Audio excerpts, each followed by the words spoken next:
disease detectives, and lexicon perhaps more easily understood, that will be deployed all throughout the state of California. Bottom-up, county-based led effort, utilizing the existing workforce of roughly 2,800 or so folks, just shy of 3,000 individuals that are currently doing tracing in the state of California. That augmented resource will allow us to move into this phase with our capacity in real time to determine spread and be able to isolate individuals, quarantine individuals in a way that will allow us to methodically move through this phase into subsequent phases. Remember, deaths, hospitalization, and ICUs are lagging indicators. The more testing we do, our ability to track, to trace, and to isolate and quarantine, that allows us more real-time information that allows us to move into this new phase and stay in that phase in a very, again, judicious and thoughtful way. This whole effort's been led by our health team in partnership and collaboration and counsel with public health officials all across the state of California. As we said yesterday, we'll be putting out the guidelines this Thursday, and businesses like this can start to open as early as Friday of this week. We were talking to Rashawn just a moment ago what that would look like for him. And it's a supply chain issue, not just a customer interface issue, as he reminded us. It's the things that come through the back door, meaning product that are displayed here at this business. And it's the ability to sell those products in a very thoughtful way with a deep framework of sanitization, a deep framework on protecting his employees, as well as protecting his customers. So from the supply chain, which will begin to open up manufacturers, logistics to support businesses like this in this new phase, it's incumbent at all levels that we have strong protocols in place, but none more important than appropriate protective gear. The PPE side of this is so foundational in our ability to open up, to make sure people have the appropriate face coverings, that they have the support they need to keep these facilities, to keep these retail establishments sanitized, and to make sure customers, again, and employees are safe. We're very pleased in the state to have had substantial success in the last week in procurement of tens of millions of new masks that are now coming in almost on a weekly basis. Let me be specific. We've been able to distribute 14.2 million procedure masks, these surgical masks, since the beginning of this pandemic. We currently have an inventory of 19.3 million masks that have come in over the course of the last number of days. We'll get those masks out as soon as we possibly can. But I can assure you, in all of these months, we have never had so many procedure masks, surgical masks in our possession, now able to be distributed all across the state of California. Again, we've prioritized our healthcare professionals, we've prioritized our first responders, our skilled nursing facilities, assisted living, but we will, as these product lines begin to open up and we have more of this product, start getting out to the front lines for our grocery workers, get it out to the front lines in terms of our transit workers and our retail workers as well. PPE, not just testing and tracing, is so foundational in terms of moving into this next phase and being able to methodically, judiciously, and thoughtfully begin to reopen up our economy with adaptation, with modifications. The spirit that brings us here today is the spirit that defined the opening of this business in 2014. That's the spirit of entrepreneurialism, a spirit of a mindset that's alive and well in the state of California. It's appropriate that we're in a business that sells California-based products, California-based designers and makers, and brings that ingenuity and that talent to bear in a curated way at this space, making it available to support our economy, but also to support other entrepreneurs in our economy. It's perhaps a long way of saying this. We're not just talking about one small business. It's the business's impact on that entire supply chain and on the creativity and the ingenuity and the innovative spirit that defines the best of California. Businesses are not just about dollars and cents. They're about community, and they're about a sense of spirit and pride where people can put their wares, put their ideas and make them real, make them visible, and create opportunities and create, manifest dreams at the end of the day. Because at the end of the day, I can say this as a small business person myself, this all starts as a dream. It starts as an idea, pen then to paper, and to see your dream come to fruition and potentially be at risk because of this pandemic is devastating. And so it's a way of expressing not just empathy, but a deep admiration and appreciation for these entrepreneurs that put everything on the line. And truly, everything is on the line as we move into this next phase to make sure we do it right and to make sure we don't jump ahead of ourselves and have a second wave that then forces us to toggle back and now put back into place the restrictions that we're now in a position to finally loosen up. And so it's a long way of just repeating a mantra. We have to maintain the core construct of our stay-at-home orders and make sure that we are appropriately doing the social distancing and the physical distancing that is necessary at this moment, particularly as we move into this new phase where that behavior becomes even more essential because we put more and more people at risk as we begin to open things back up. And that's why I cannot impress upon people more that we're not going back to normal. It's back to a new normal with adaptations and modifications until we get to immunity, until we get to a vaccine. We'll get there. That's coming. That will happen. The question is, what happens in between? And in this state, you've just done such a remarkable job keeping that line, keeping our total number of positives, hospitalization, people vulnerable in our ICUs in a stable place compared to many other parts of this country. And I just want folks to know we're grateful to you. You're the reason we're in this position, why I'm here today, and why I'm looking forward to moving through this weekend and begin to see some new retail open up with these modifications and to start seeing these manufacturers and logistical support begin to take shape as well and help again start to rebuild this economy and get us back on our feet.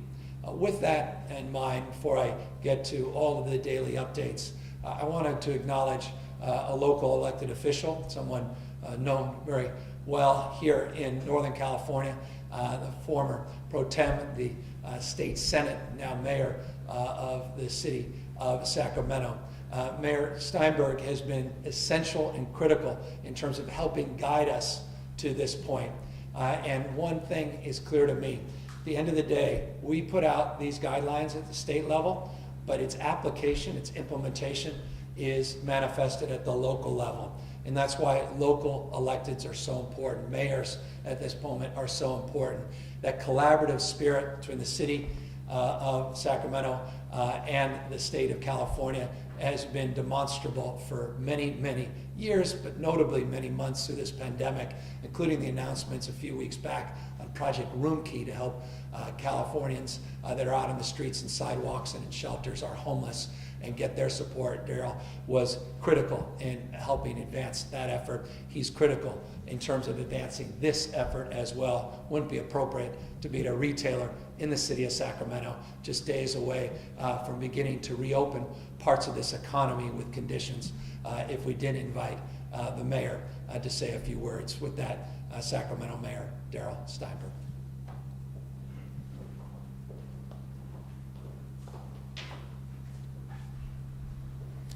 Thank you very much, Governor Newsom. I want to thank you for your steadfast leadership, for your wise judgment, and for leading California back, but in the right and safe way.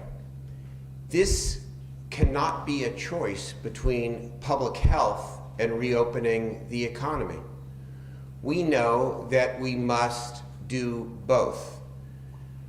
And so you have now said to us, and we are now on the ground beginning to think about the implementation.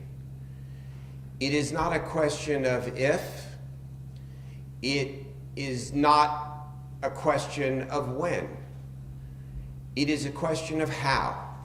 How we go about reopening will define, as you said a moment ago, whether or not we can move with effectiveness to the next stages and open up more, or whether or not we are going to have to take a small step, a medium step, or in the worst case, a large step backward and keep the economy closed for longer.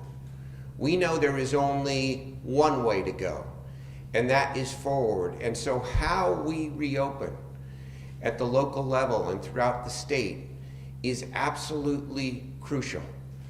Whatever may seem like a small inconvenience is not an inconvenience when you consider the alternative.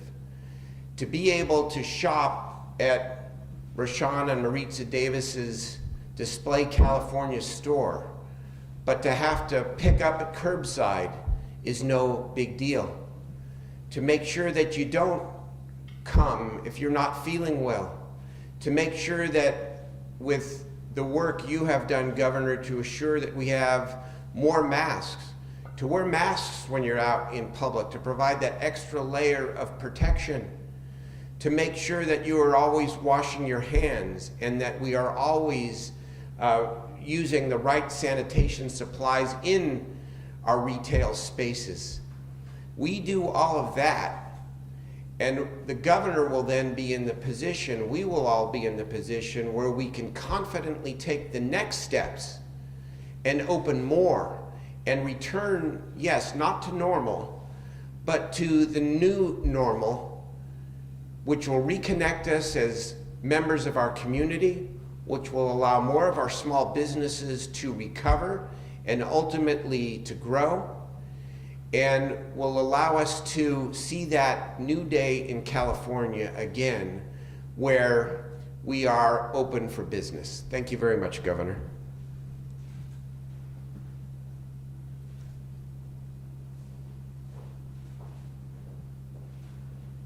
Thank you, Mr. Mayor, and again, thank you for all your leadership, and again, that central nature of partnership at the local level as we begin the application and implementation with these new guidelines will be coming up on Thursday, and the application and the conditions that we are setting forth through the weekend over the course of the next few weeks. It is just essential that we get feedback in real time from city leaders, from county leaders, and more important than all, our health directors, so that we are maintaining a public health mindset as our top priority.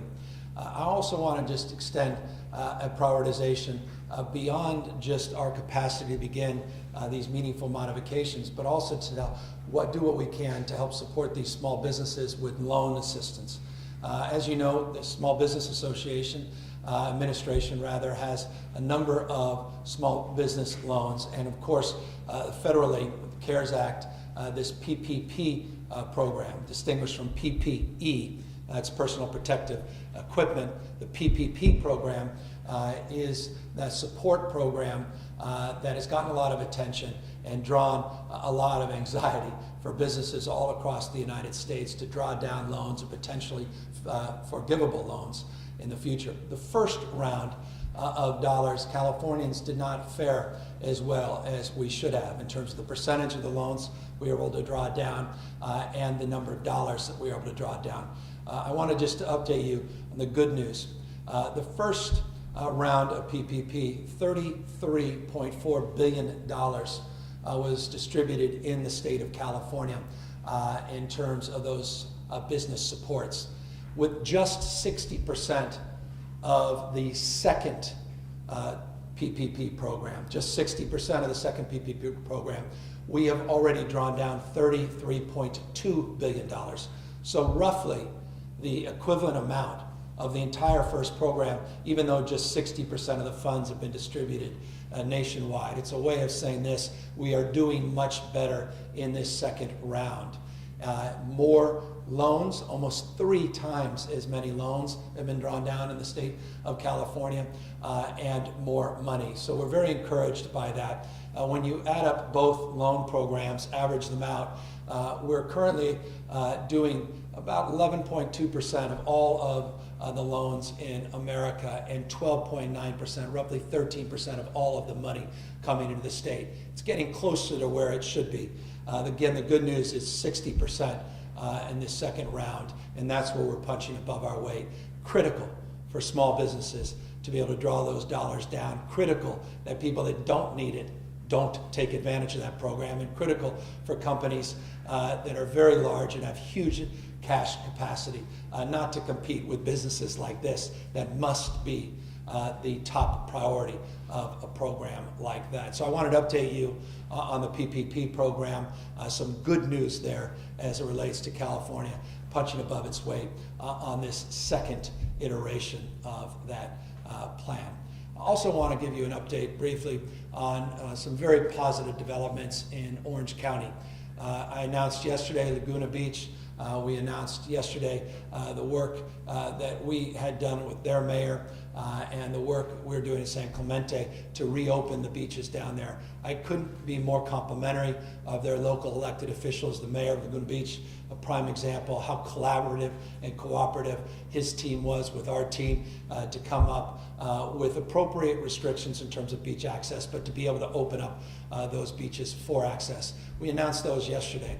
Good news is just a few hours ago, we were able to make similar commitment in terms of protocols and procedures with Huntington Beach, Dana Point, and Seal Beach. So those are opening back up as well. And again, extension of real gratitude for their local elected officials that worked so closely with our teams over the weekend, over the course of the last 24 hours, so that we're in a position to make that announcement. It's the spirit of collaboration and cooperation that is necessary as we move forward. And again, I want to express gratitude to folks in Ventura, San Diego, LA, and elsewhere that also offered guidance and assistance on some of their best practices and their protocols that are all aiding and helping support these broader efforts. So Huntington Beach reopening, Dana Point reopening, Seal Beach reopening, working with the county supervisors in Orange County. We hope new developments there very shortly, as well as Newport, but real progress in that space, again,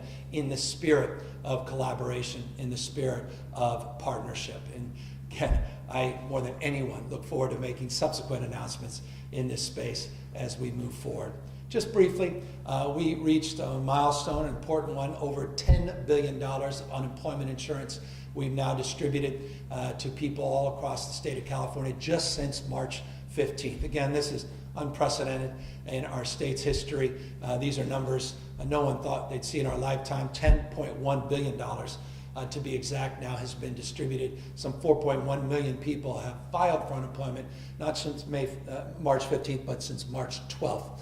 That includes people under the PUA program, a lot of letters. PUA, not PPP, not PPE. The PUA program is the Pandemic Unemployment Assistance Program, like unemployment insurance for people that are self-employed, people in the gig economy and the like. Roughly 450,000 of those 4+ million people that have filed for claims are in that category. And as you know, we're getting a stubborn amount of money out, meaning not the full amount, but getting at least $767 out as the first round of contribution as we adjudicate the facts on the actual claims.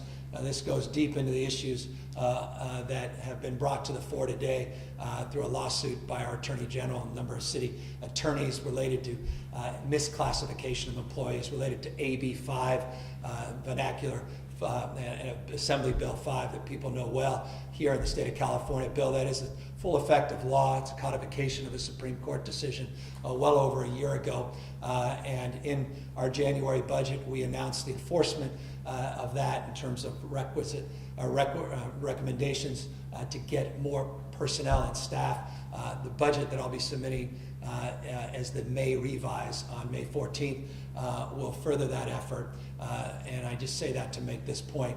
We have a lot of work to do in that space around misclassifications. The PUA issues related to UI issues just undergird some of the anxiety in that space, just one of many reasons why we're pleased the state of California is taking leadership in this space. But in that transition, always there are some challenges. Final point before I open up to questions. I want to just update you on the total number of positives in the state of California, total number of lives lost, hospitalizations, and ICUs. In terms of the total number of new positives, 1,275 new positives that we identified yesterday. What's significant about that is that number is plus or minus in a margin that we've seen over the course of the last number of days. And just over the course of the last number of days, roughly the last 3 days, we've tested just shy of 100,000 people. Just in the last 3 days in the state of California. We've tested now just shy of 780,000 people in this state. Roughly 100,000 just in the last 3 days. The good news is total number of positives at 1,275 remain within a margin of error, fairly steady despite the significant increase in the total number of tests.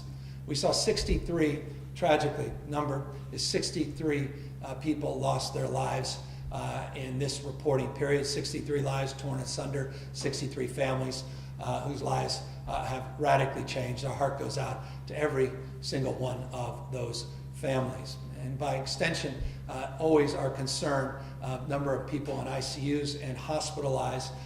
We saw the hospitalization numbers drop yesterday. They went up modestly to the last 24 hours by 2.6%, but the ICU numbers went down 1.9%. So ICU's down today, hospitalizations up. Yesterday it was the opposite.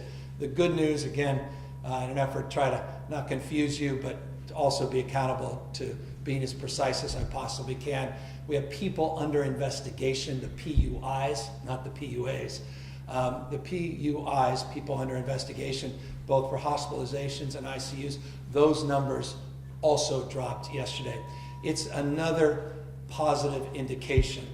If we were putting out a report card today, it would be even slightly stronger than the report card we put out yesterday that give us, again, more confidence in our capacity to move forward with the modifications of our stay-at-home order later this week. Again, modest but meaningful modifications, phased approach, frame of health first. These indicators will guide us into this new phase. And final words before I do open up for question.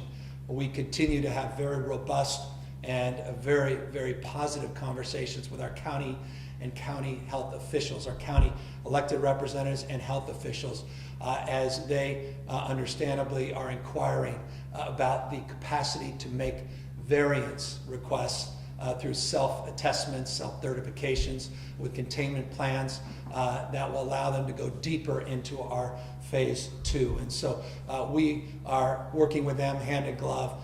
The information around what that criteria looks like will be forthcoming well within the timeline we established and communicated yesterday. So that's a long-winded update on the day, but a very, I think, positive day in terms of some of these indicators. Caution always that this can change radically as we enter into this second phase. Now with that, happy to answer any questions.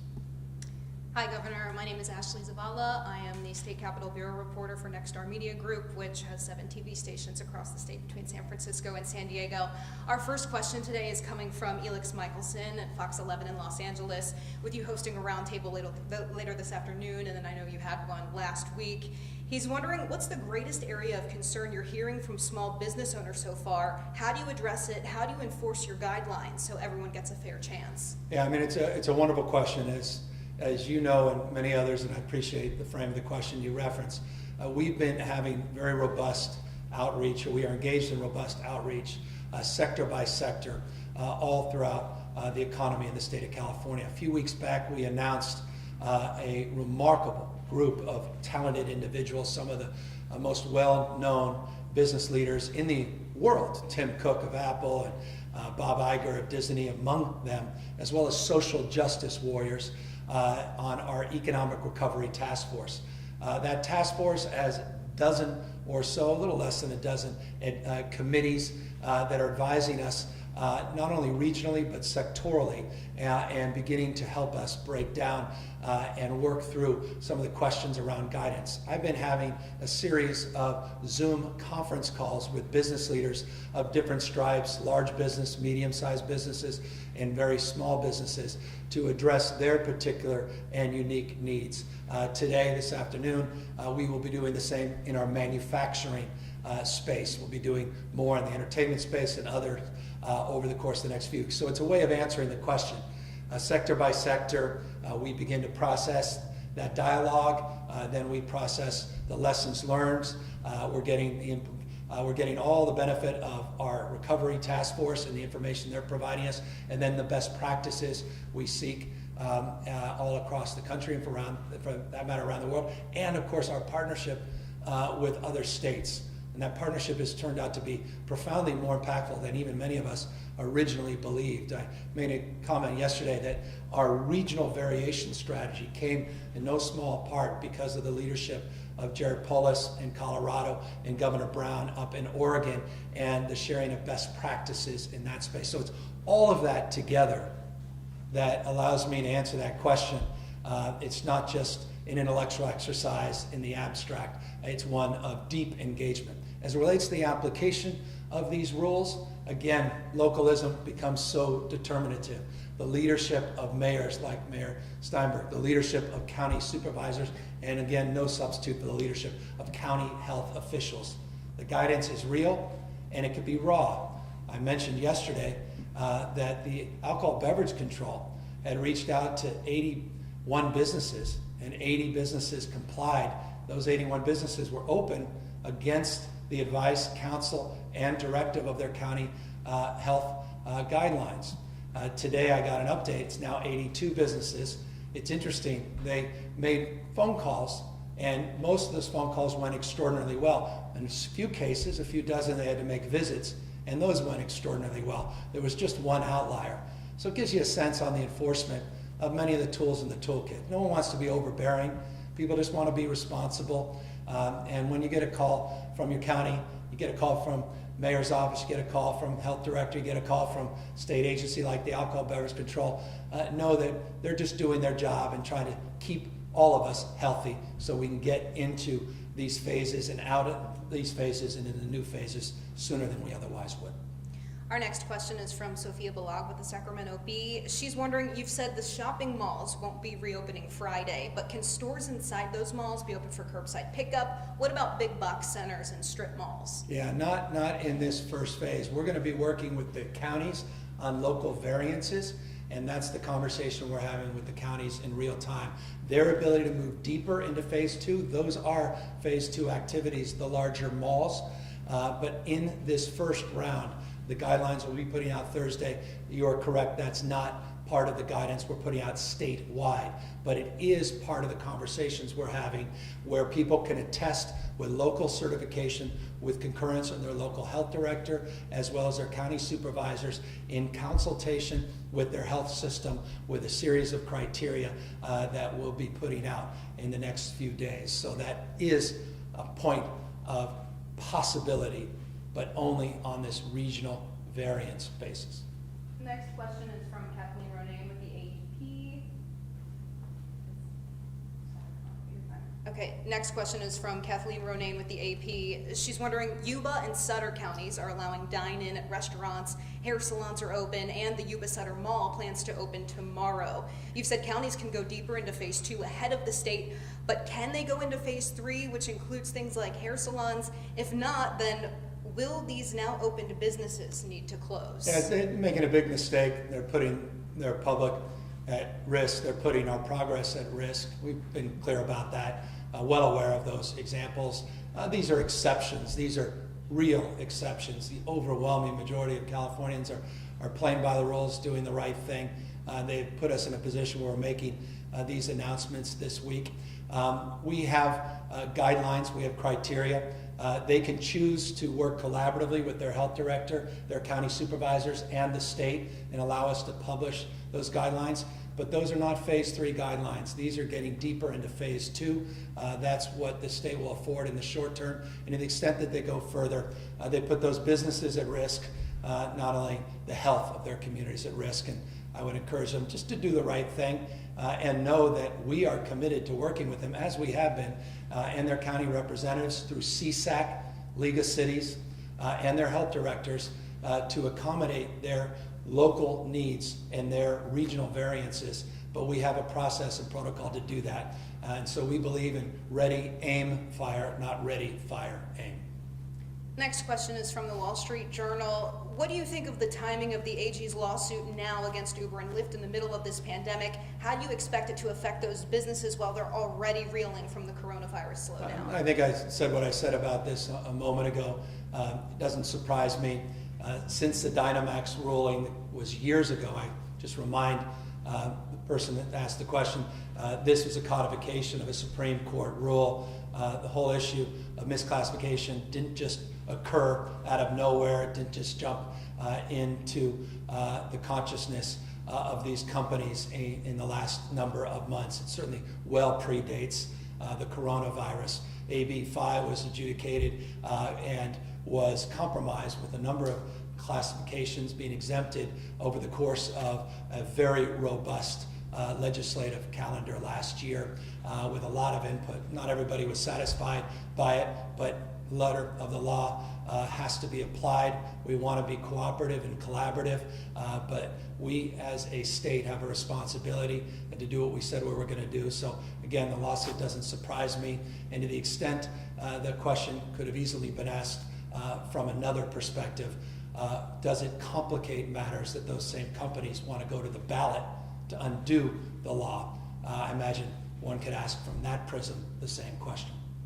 Next question is from Sansari Tensel with Fox 40. She says, Governor, it's been 1 week since Californians could apply for the PUA. Thousands of Californians who've lost jobs during the pandemic applied for regular unemployment and were surprised by a delay in help due to penalty weeks. They were told by PUA there would be a fix for them.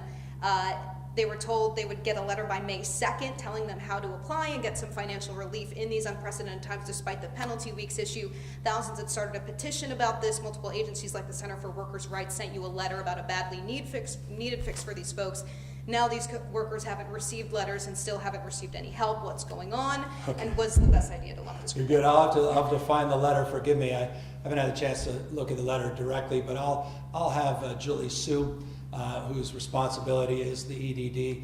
I just want to again thank Julie and her team for their heroic efforts. I haven't been shy about this. I think on a daily basis, almost as a daily mantra, have been not only monitoring, trying to address these legitimate concerns that were just expressed about that very detailed and important question. I talked today about the 4+ million people that have applied for unemployment insurance and the PUA program. We talked about the fact we each reached the threshold of $10.1 billion that's been distributed.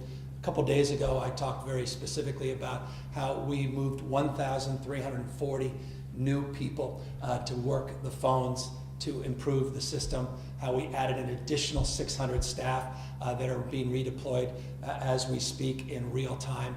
We talked about the new chatbots on the system. We talked about the new texting technology we are putting in to bear.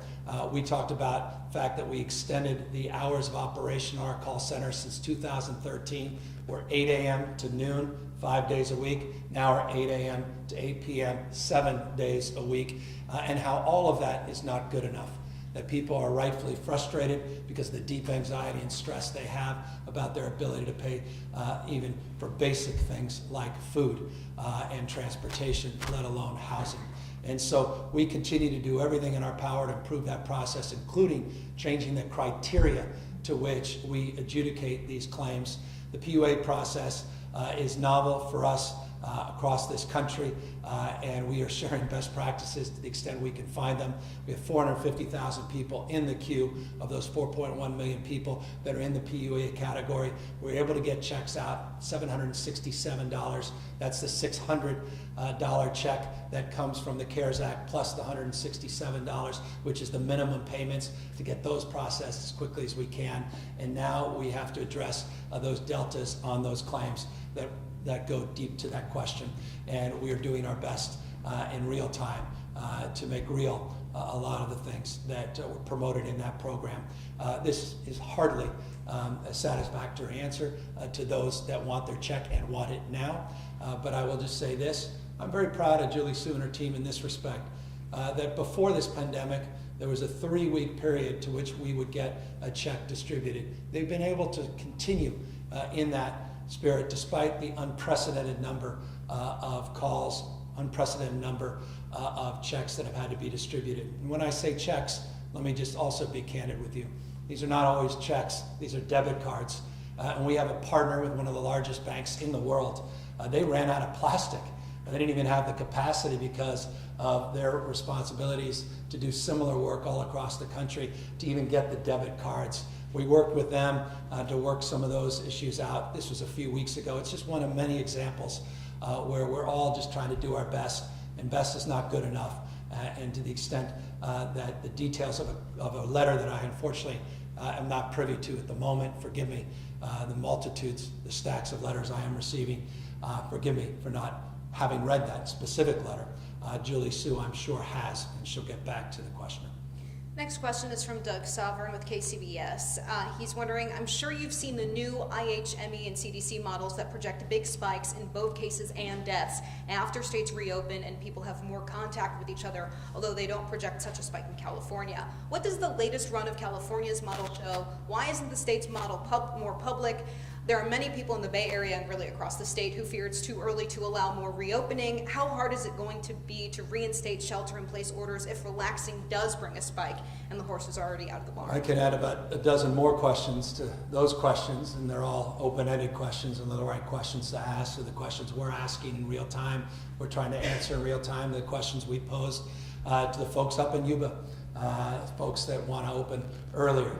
I want to go even further than the modest but meaningful modifications that are part of the announcement that we are advancing here today.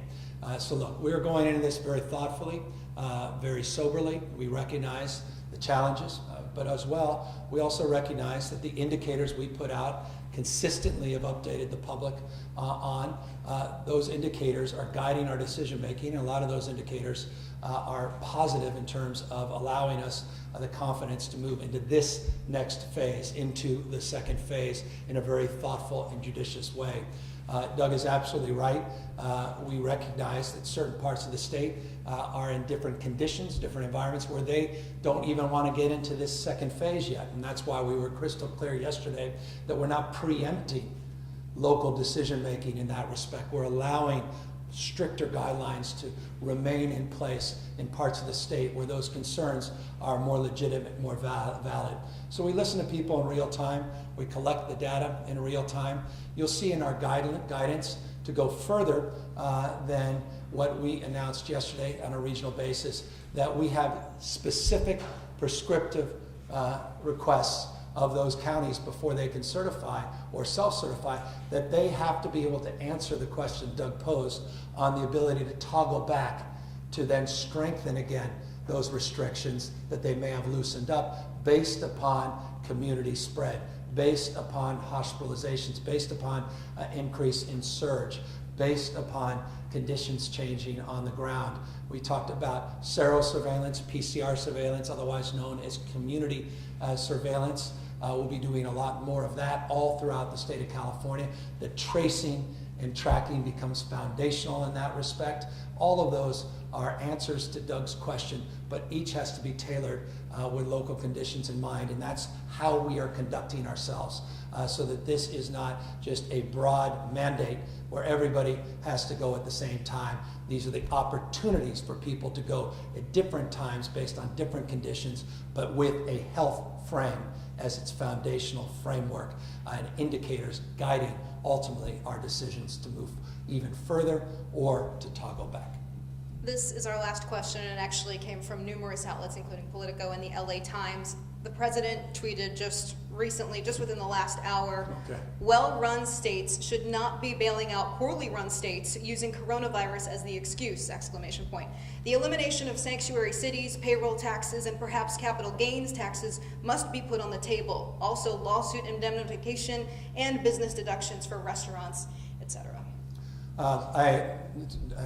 many tweets today. I'll take a look at that tweet. Let me just say this.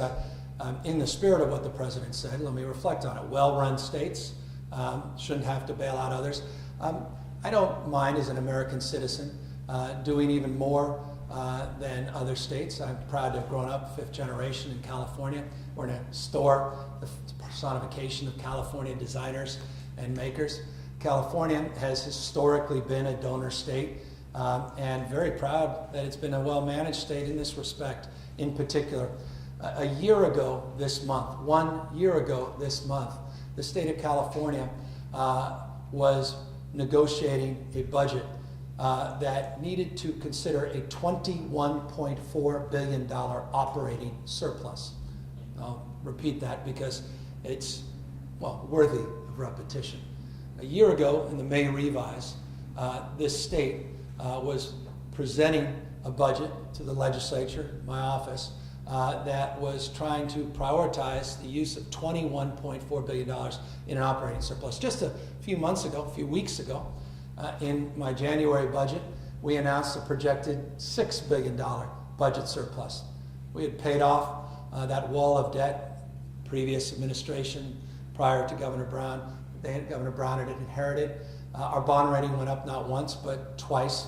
We were sitting on close to $20 billion of reserves, or at least projected in January to be north of $20 billion reserved. A well-managed state in that respect. We were beginning to pay down our long-term pension obligations. We made commitments of over $9 billion in that space. They're hardly perfect, I recognize that. We have a lot more work to do in that space.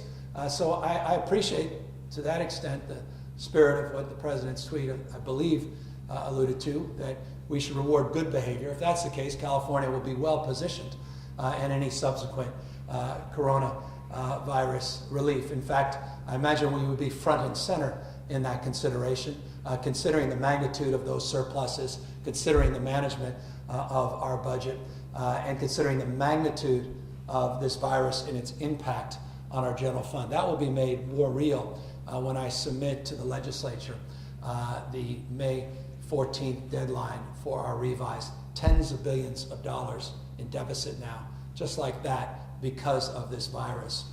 So I appreciate that sentiment, at least. The other points of that tweet are golden oldies of policy differences, particularly on issues related to keeping people safe and healthy as it relates to policies like sanctuary that have been in place in states large and small across the country, red states, blue states. Rudy Giuliani included in New York, who was an advocate for sanctuary policy. That's a separate issue and well-defined in California, and I think it's one of the many lawsuits we're engaged in with the administration. So good people can disagree on that, but on the issue of bailing out well-managed states, I think California is going to be very firmly grounded as a beneficiary of that sentiment, if indeed that sentiment is advanced in meaningful federal support, which is absolutely necessary to avoid cuts that none of us want to make over the course of the next few months as we try to balance, as we're statutorily required, our budget by the end of June, or middle end of June. With that, I want to just thank everybody again for their time and attention. I think we're seeing the progress of all of your hard work. Let me thank 40 million Californians for everything you've done to allow us to be in this position where we're beginning to move back very thoughtfully into a new phase of this pandemic with all the conditions, nonetheless, all the modifications, nonetheless. I think we can continue this progress as long as we continue to take seriously this virus. This virus, again, still is ubiquitous in our society. And no greater mistake we can make is forgetting that. Please, please continue the physical distancing. Please, please, to the extent you can, wear face coverings so that you can not just protect yourself, but protect others. And remember, you may be asymptomatic, no symptoms, and still be able to spread this virus. You may be young and healthy, and you run up and give grandma a big hug, and all of a sudden, 5 or 6 days later, grandma's in the ICU. It's not a gross exaggeration. And so it's incumbent upon all of us to take seriously this moment. As much as we all rush back and want to just imagine a world that we didn't just live through, forget all about it. Let's not develop amnesia. Let's not, as we keep saying, run that 90-yard dash. Let's continue to move into this new phase the way we moved into that stay-at-home order. And that's the spirit of Commonwealth, the spirit of collaboration that's defined the last 2 months in this state. Take care, everybody. Thanks for taking the time checking in.